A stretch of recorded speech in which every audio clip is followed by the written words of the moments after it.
መንግስታችን እንደሚታወቀው ክልሎች የራሳቸውን ጸጥታ ለማስከበርና የህዝቡን ሰላም ለማረጋገጥ እንዲያስችላቸው የክልል ፖሊስ እንደሚያደራጁ በግልጽ አስቀምጧል። ጥያቄው አሁን ክልሎች ፖሊስ የማደራጀት ያለ ማደራጀት ጉዳይ አይደለም።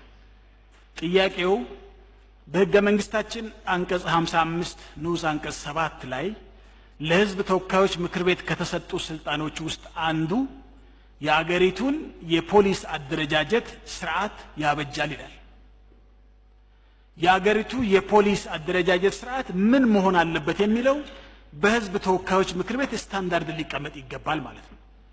እስካሁን ድረስ ያላደረግነው ነገር በጥናት ላይ ተመስርተን ወደዚህ ደረጃ እየመጣን ያለንበት ጉዳይ የህዝብ ተወካዮች ምክር ቤት በአገሪቱ የፖሊስ ስርዓት ስታንዳርድ ምን መሆን አለበት፣ የክልል ፖሊስ ስታንዳርድ ምን መሆን አለበት፣ የፌደራል ፖሊስ ስታንዳርድ ምን መሆን አለበት፣ በሽምቅ ውጊያ የሚሳተፈው ፖሊስ ስታንዳርድ ምን መሆን አለበት የሚል ግልጽ አቅጣጫ ማስቀመጥ ያስፈልጋል።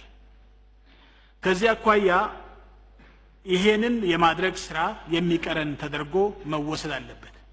ነገር ግን ፖሊሱ ልዩ ኃይል የሚል ስያሜ ስለተሰጠው ወይም መደበኛ ፖሊስ ስለተባለ ነው ችግር የፈጠረው የሚለው ግን ስህተት ነው። ልዩ ኃይልም እንበለው መደበኛም እንበለው በግጭቶች ሁለቱም ተሳትፏል። ስለዚህ ዋናው ጉዳይ በግጭቶች የተሳተፉበት ዋናው ምክንያት የአመለካከት ችግር ስላለ ነው የተሳተፉት እንጂ ልዩ ኃይል ስለተባሉ ወይም ደግሞ መደበኛ ፖሊስ ስለተባሉ አይደለም። ትልቁ ችግር ያለው እዚህ ጋር እንጂ ልዩ ኃይል ተብሎ ስለተሰየመ ወይም ደግሞ መደበኛ ተብሎ ስለተሰየመ አይደለም። በዚህ አጋጣሚ ባለፉት ጊዜያት በገጠሙን የጸጥታ መደፍረሶች የክልል ልዩ ኃይሎች እጅግ አመርቂ ስራ ሰርተዋል። የመስሪያ ቤታችን ኳሊቲ መረጃ አለን ወይ? ውሳኔ ልንሰጥ የሚያስችለን ወቅታዊ የሆነ መረጃ አለን ወይ? እኔ እርግጠኛ ነኝ አሁን ጠቅላይ ሚኒስትር ጽሕፈት ቤት ውስጥ እኔ መረጃ አለኝ ብዬ ለመናገር የሚያስችል አፍ የለኝም።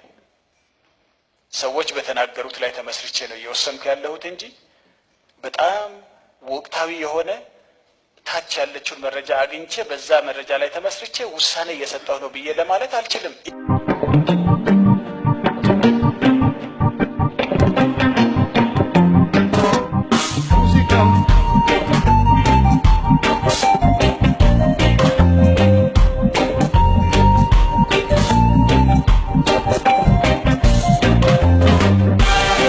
I said